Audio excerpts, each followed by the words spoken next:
அப்புறம் ரொம்ப அழகா ஒரு இடத்துல அவங்க எழுதுறாங்க, சமூகத்தை பாதிக்கக்கூடிய பல சமூக அரசியல் காரணிகளை வந்து அவர் பேசியிருக்காரு. உதாரணத்துக்கு ஏஎல் விஜயோட தலைவால வந்து மகாராஷ்டிரால வந்து நான் மகாராஷ்டிரன்ஸ் அடிச்சு துரத்துனது, கத்தியில வந்து ஆன்டி கேபிட்டலிஸ்ட் ஃபார்மர்ஸ் ரெபல்லியேஷன், முதலாளித்துவத்துக்கு எதிரான விவசாயிகளுடைய போராட்டம், அட்லியோட மெர்சல்ல வந்து மெடிக்கல் செக்டார்ல இருக்கக்கூடிய கரப்ஷனு, அப்புறம் இதுல வந்து அப்புறம் ஜிஎஸ்டியை பத்தின அந்த இது, அப்புறம் அட்லீஸ்ட் பிகில்ல வந்து கரப்ஷன் ஸ்போர்ட்ஸ் அட்மினிஸ்ட்ரேஷன்ல இருக்குது.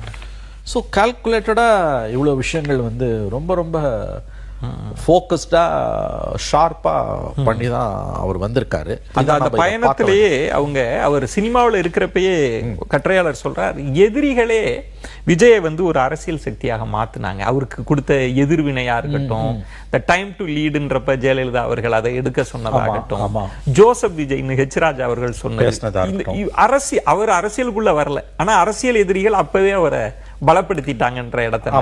அதாவது நீங்க அது இப்படிதான் புரிஞ்சுக்கணும் நான் நினைக்கிறேன். அதாவது வந்து அவரை நீங்க எதிர்க்க அவருடைய பலம் கூடுது. நீங்க என்ன காயினை எடுத்து அடிச்சிங்கனாலும், எந்த கத்தி எடுத்து வீசினீங்கனாலும் அது அவரை காயப்படுத்தல, மாறா அவரை வந்து பலப்படுத்துது. இன்னொரு விஷயம் வந்து தமிழ்நாட்டோட இரண்டு மிகப்பெரிய ஆளுமைகளாக இருந்த ஜெயலலிதா, கருணாநிதி ரெண்டு பேரோட மரணத்துக்கு பிறகு இவருடைய எழுச்சி அப்படியே மேல வருது. அது வந்து இயற்கையா அவர் கொடுத்த ஒரு வாய்ப்புன்னு சொல்லலாம். அந்த துணிச்சலான முடிவு. அடுத்தது ரொம்ப முக்கியமான பாயிண்ட் வந்து சிக்னலிங் விஜய் 3.0